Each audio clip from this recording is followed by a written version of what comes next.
महाभारत की कहानियों में एक सवाल अक्सर घूमता है, क्या होता अगर कृष्ण पांडवों की जगह दुर्योधन की तरफ होते। तो चलिए आज इसी व्हाट इफ सिनेरियो की तह तक जाते हैं और देखते हैं कि इसके पीछे की असलियत और रणनीति क्या थी। तो सवाल यही उठता है, अगर ऐसा होता तो क्या महाभारत का नतीजा कुछ और होता? क्या धर्म की हार हो जाती? सच कहूं तो इन सारे सवालों के जवाब कृष्ण की जबरदस्त कूटनीति और दुर्योधन के अपने स्वभाव में ही छिपे हुए हैं। लेकिन इस सवाल का जवाब हाँ या ना में नहीं है, पता है। इसको समझने के लिए हमें उस समय के पॉलिटिकल माहौल को समझना होगा। ये कोई सीधा साधा फैसला नहीं था। ये तो शतरंज की एक ऐसी बिसात थी जहां हर चाल के कई मतलब थे और हर मोहरा एक दूसरे से जुड़ा हुआ था। अब जरा देखिए वक्त के साथ हालात कैसे बदल गए थे।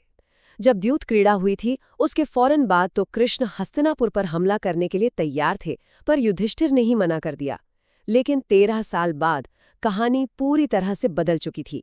दुर्योधन ने कृष्ण के बड़े भाई बलराम से अपनी दोस्ती बहुत पक्की कर ली थी और कृष्ण के लिए सबसे बड़ी टेंशन तो घर के अंदर ही थी।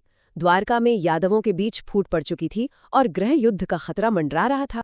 तो ऐसे तनाव भरे माहौल में कृष्ण ने एक ऐसी डिप्लोमैटिक चाल चली जिसने आने वाले युद्ध की पूरी तस्वीर ही बदल कर रख दी। और इसी मोड़ पर अर्जुन और दुर्योधन दोनों मदद की उम्मीद लेकर उनके पास पहुंचे। अब ये देखिए कृष्ण का मास्टर स्ट्रोक। उन्होंने 2 ऑप्शन रखे।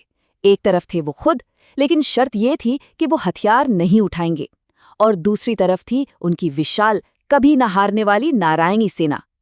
अब फैसला अर्जुन और दुर्योधन को करना था। दुर्योधन ने क्या किया? उसने वही चुना जो उसे सबसे बड़ा और शक्तिशाली लगा। उसकी सोच बस यहीं तक थी कि एक निहत्थे कृष्ण से भला क्या होगा, असली ताकत तो सेना में है। उसने फौरन नारायणी सेना मांगी और अर्जुन को मिल गए निहत्थे कृष्ण। और यही दुर्योधन की पहली और शायद सबसे बड़ी भूल थी। लेकिन कृष्ण का यह ऑफर सिर्फ एक चुनाव नहीं था। इसके पीछे थी एक बहुत बड़ी, बहुत गहरी रणनीति, और इसका सीधा निशाना थे शक्तिशाली बलराम। जरा सोचिए यह कितनी जबरदस्त चाल थी। स्टेप बाय स्टेप देखिए। पहला कदम, कृष्ण ने कह दिया मैं हथियार नहीं उठाऊंगा। दूसरा कदम, ये बात पक्की थी कि बलराम, जो दुर्योधन के दोस्त थे, वो अपने छोटे भाई कृष्ण पर, वो भी जब वो निहत्थे हों, तब तो कभी वार नहीं करेंगे। तो नतीजा क्या निकला? बलराम को मजबूरन युद्ध से बाहर होना पड़ा। मतलब एक ही चाल से दुर्योधन का सबसे बड़ा हथियार बलराम लड़ाई से बाहर हो गए।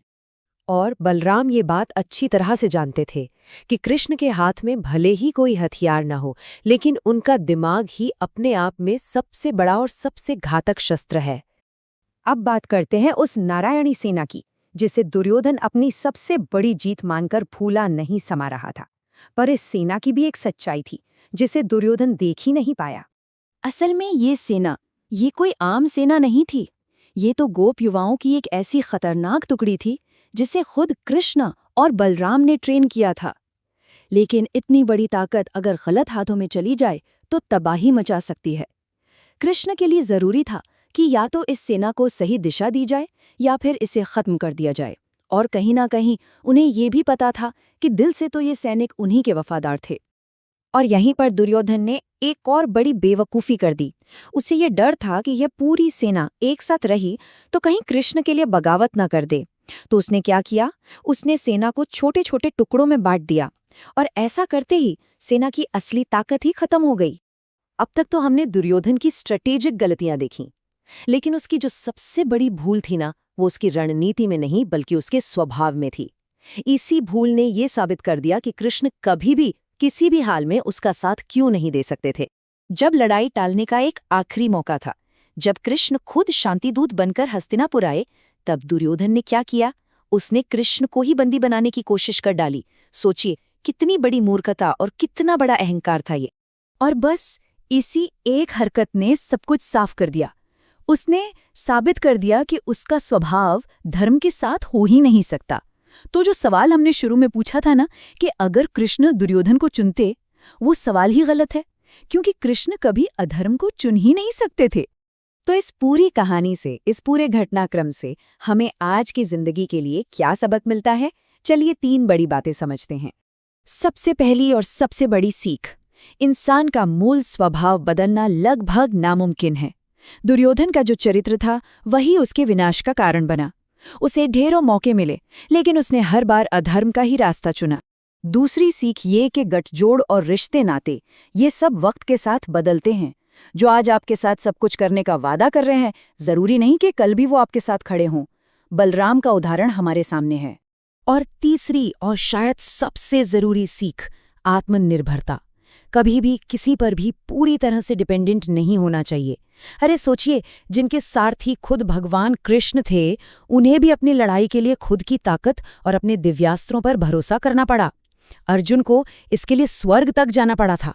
और आखिर में ये पूरी कहानी हमें एक बहुत गहरे सवाल के साथ छोड़ जाती है। क्या हमारी किस्मत बदली जा सकती है, या फिर हमारा स्वभाव ही हमारी आखिरी मंजिल तय करता है?